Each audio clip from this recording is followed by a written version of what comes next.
The studio lights glared bright that night, brighter than usual, almost blinding. The crowd was electric, chanting, laughing, waiting for another round of Stephen Colbert's sharp humor. But as Mark Wahlberg stepped onto the stage, there was something different in his stride. Less swagger, more storm.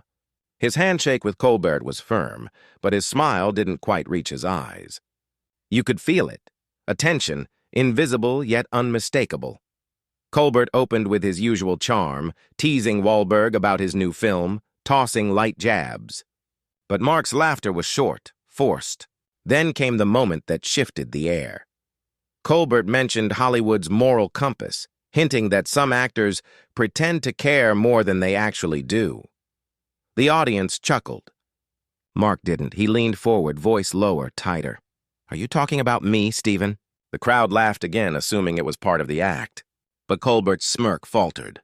He tried to steer the interview back, but Wahlberg wasn't letting go. "That's the thing with guys like you," Wahlberg said.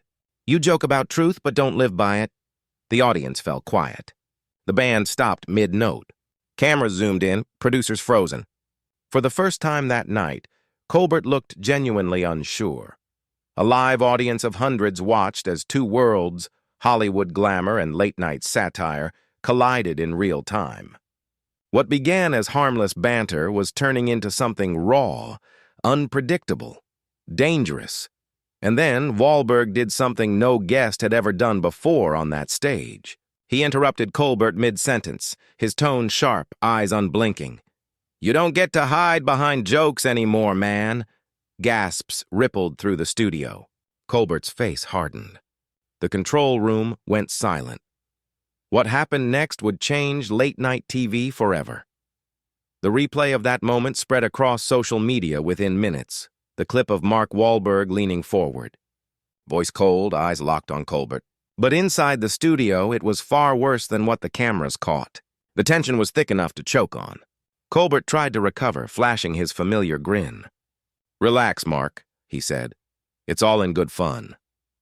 But Wahlberg wasn't laughing. He turned his chair slightly, angling toward the crowd. "You think it's funny, right?" he asked, gesturing to the audience. Nervous laughter bubbled, uncertain. "You clap for whatever they tell you to. You laugh when the sign flashes." "That's not real." Colbert shifted, his tone tightening. "Hey, Mark, we're just doing a show here." "No, Stephen," Wahlberg snapped. "You're doing propaganda dressed up as comedy." The words hit like a thunderclap. The audience froze. You could hear a producer off stage whisper, "Cut to commercial." But the director hesitated. This was gold, viral gold. Colbert's expression hardened. "Coming from a guy who sells Hollywood redemption stories," he said softly. "That's rich." A murmur ran through the crowd. Wahlberg leaned back, visibly seething. The air between them was now electric, like two live wires about to spark. Then, out of nowhere, Wahlberg stood up, mic still clipped to his jacket, towering over the host. Colbert stayed seated, his eyes narrowing. "Sit down, Mark," he said, voice low. "Don't make this worse." The audience gasped. Wahlberg hesitated, breathing hard. Then came the moment no one expected. Colbert added, almost under his breath. "You've already done enough damage, haven't you?" The crowd went silent. Wahlberg froze, and in that split second, everything changed. What Colbert said next would push Mark Wahlberg past the breaking point. For a moment, no one moved. The audience, the crew, even Colbert himself seemed to realize something had shifted. The air felt heavier, like the seconds before a storm breaks. Wahlberg's jaw tightened. "What did you just say?" he asked, voice barely above a whisper. Colbert tried to laugh it off, leaning into his mug. "It's a joke, Mark, you know. Just a joke." But Wahlberg wasn't buying it. He ripped the mic from his jacket and threw it onto the desk, the sharp crack echoing across the studio. Gasps erupted from the crowd. "You don't joke about family, Stephen," he said, his voice breaking through the polished facade of the show. "Not after what I've been through." Colbert stood now, his calm gone. "You came here to promote a movie, not rewrite the rules of live television," he shot back. "Maybe someone needs to," Wahlberg replied, stepping closer. You sit up here pretending to care about the world, but you mock anyone who doesn't fit your bubble. You think that's comedy? The studio lights flickered slightly, the tension nearly visible. Producers waved frantically from behind the cameras, signaling to cut to commercial, but Colbert raised his hand, stopping them. "Let it roll," he said coldly. "Let everyone see the real Mark Wahlberg," and that's when Wahlberg turned, addressing the audience directly. "This," he said, pointing to the cameras, "is what fake morality looks like." Every word approved, every laugh rehearsed.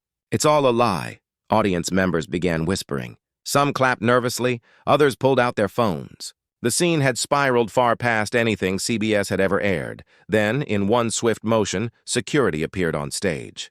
Wahlberg took a single step back, staring Colbert dead in the eye. Colbert's next words sealed it. "Get him off my stage." What happened once the cameras stopped, no one was supposed to hear. The broadcast cut to black mid-sentence. Millions of viewers at home thought it was just a glitch, a commercial break gone wrong. But inside the Ed Sullivan Theater, chaos had already erupted. Wahlberg was surrounded by security, still shouting as producers rushed in from every direction. "Don't touch me!" he barked, his voice echoing through the rafters. Colbert stood frozen by his desk, his trademark composure shattered. The audience sat stunned, half convinced it was a sketch, half realizing it wasn't. Moments later, Wahlberg was escorted out a side door, cameras still rolling for the show's backup feed. Crew members whispered frantically, "We can't air that." Not that part, but someone already had. A clip leaked online within an hour.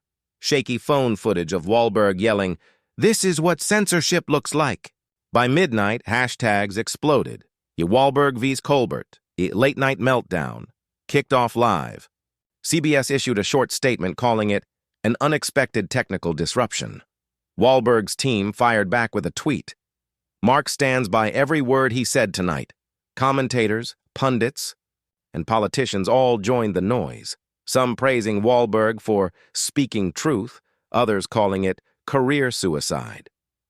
News anchors dissected the confrontation frame by frame, turning a late-night clash into a national debate about media, power, and truth, and then the bombshell. Early the next morning, an anonymous post hit Reddit and Twitter simultaneously. A leaked audio file claiming to capture what happened after Wahlberg was dragged backstage. The caption read only 6 words. "They kept the cameras rolling anyway." People didn't believe it at first. But when the first 20 seconds of that audio dropped, you could hear voices, angry, personal, real, and one of them was unmistakably Stephen Colbert. The leaked audio spread like wildfire. Millions listened, headphones pressed tight, searching for truth in the static. The first voice was Colbert's, low, strained, nothing like the calm, clever host America knew. "You crossed a line, Mark," he said. Wahlberg's reply was raw, trembling with anger and hurt. "You joked about my brother. You think that's entertainment?" A pause. Then the sound of something slamming. A chair? A wall? Colbert's voice again, louder now. "You think you're the only one who's lost somebody? You think pain makes you untouchable?" Silence followed, heavy, unedited. When Wahlberg finally spoke, it wasn't rage anymore. It was heartbreak. "I came here to talk about hope, and you turned it into mockery. I'm done with this." That was it. The clip cut off, but the damage was done. Overnight talk shows, podcasts, and political commentators tore into every second of the recording.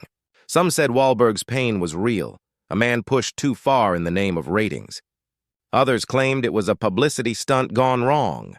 But as the truth emerged, one fact couldn't be denied. Colbert's joke had referenced Wahlberg's late brother, something never meant for air. Both men vanished from the public eye for a week. Then CBS quietly scrubbed the entire episode from its archives. Still, the question lingered. Who leaked that tape, and why? Some whispered it came from a crew member disgusted by the network's cover-up. Others said Wahlberg himself wanted the world to know. In the end, neither spoke publicly again about that night. But one sentence from Wahlberg's final off-air words haunted everyone who heard it. "One day, people will see who's really writing the jokes, and when that day comes, It might rewrite the rules of television forever. What happened between Mark Wahlberg and Stephen Colbert wasn't just a celebrity feud, it was a cultural flashpoint.